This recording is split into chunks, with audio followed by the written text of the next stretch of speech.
Hey everybody, welcome back. Before I begin, let me apologize for the noise in the room. I live in Arizona. It is currently July 18th. It is 9:35 and 105 degrees outside. That's Fahrenheit, of course. And there is an overhead fan running. The air conditioning might start at any moment. There is a small battery powered fan, about a 8 or 9 inch fan behind me, and the ice maker is running. A few years ago, I bought this. This is the WPLC 34 RC car. It was only like 47 bucks. And it's been a fun little toy, but I always bought it for one reason, and that reason was to make it into a replica of my Jeep CJ-7. And what was it, last summer when it's too hot to go out like it is right now, and I got bored, and I decided to pick up on that in earnest, and I started printing bodies, and I printed this body. It's not perfect, but it's close. Now the problem I ran into was this frame is not going to fit a Jeep body, despite the fact how much the two vehicles look alike. And at some point in time, it dawned on me that I was really going to have to butcher this in order to get this to fit on it and look right. And I kind of didn't want to do that because not only is this a fun little toy and I like it, but these two vehicles competed against each other around the same era. The Jeep CJ and the, what was that, an FJ40 Land Cruiser. So I kind of wanted to keep that intact. So I got this far, and I actually printed more than one of these. I think I might have tossed the others because they were just experimental. And I kind of shelved the project.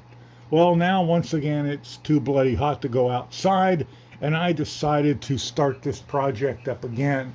So I started, instead of just buying an RC car and trying to make this fit it, I decided let's just go with a chassis. Let's start with a bare chassis or a built chassis kit, and let's find an RC car that has the wheelbase I want. And I came up with three, and I wound up settling for one from an RC car called an MN82 Toyota pickup RC car. So I started looking around to find a chassis, and I found a complete one. So this is what I got. I bought this off AliExpress a few weeks ago, and it just arrived a couple of days ago. This is an MN82 upgrade kit.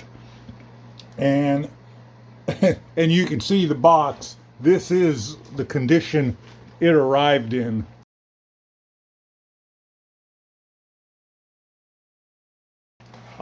That's always the trouble buying something and having it shipped across oceans, is you never know what condition it's going to arrive in. Fortunately, it was well bubble wrapped and it seems to have survived. There were some loose screws at the bottom.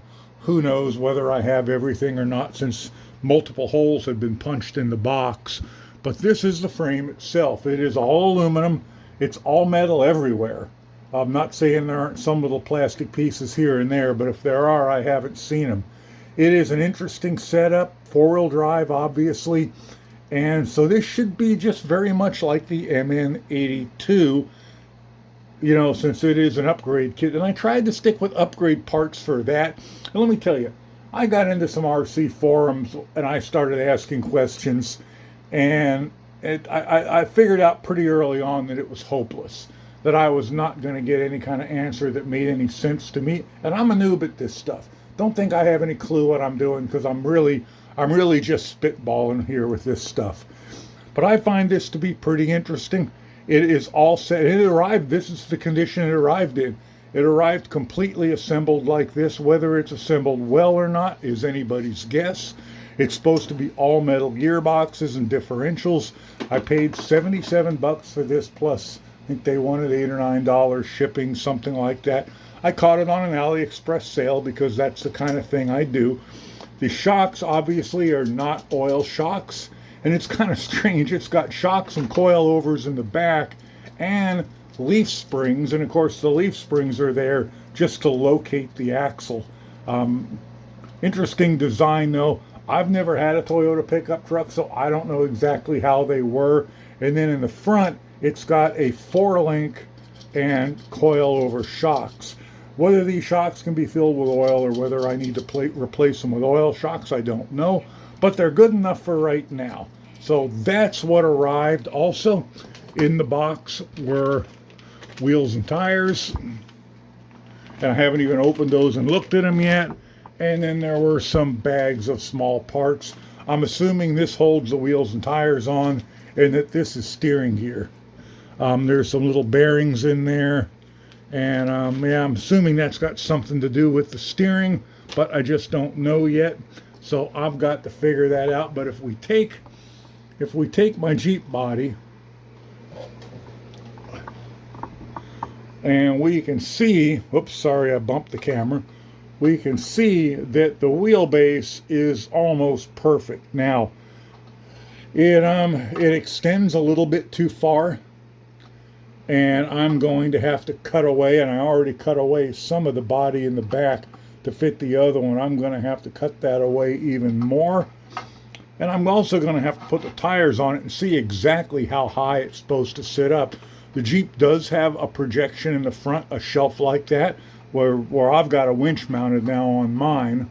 But and of course the Jeep does not have coil springs. It's got leafs front and rear, but I'm gonna learn to live with that, because I don't think I'm gonna get a leaf spring front and rear chassis for any kind of reasonable amount of money that is gonna work.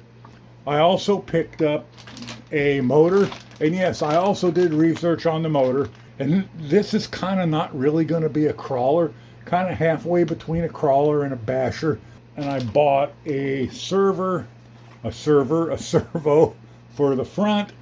I'm assuming if I stick with MN82 upgrade parts, everything's going to fit, even if I don't know how it fits. And I bought a couple thousand milliamp hour 7.4 volt LiPo battery. I also bought a controller, and I got this on sale too. This is a Dumbo DDF-350, also a receiver in there with it. That's where I am right now. My next step is I'm going to start putting the wheels and tires on, making sure all the screws and nuts and everything are tightened and are about how I want them to be. I'm going to try and get the motor and the servo mounted and the speed controller. Like I say, I've never built one of these before, but that's what I got for right now. You guys can tell me below how stupid I am and how I've done everything wrong and how I should just junk all this. And I should go buy some $600 Traxxas with a $200 custom body, then put another $300 worth of upgrade parts into it. Anyway, thanks for watching, everybody. I'm going to get this put together, and I'll probably have 5 or 6 more videos, hopefully. And by the time summer is over, this thing will run, and I can sit out back and have a good bash out in the back with it.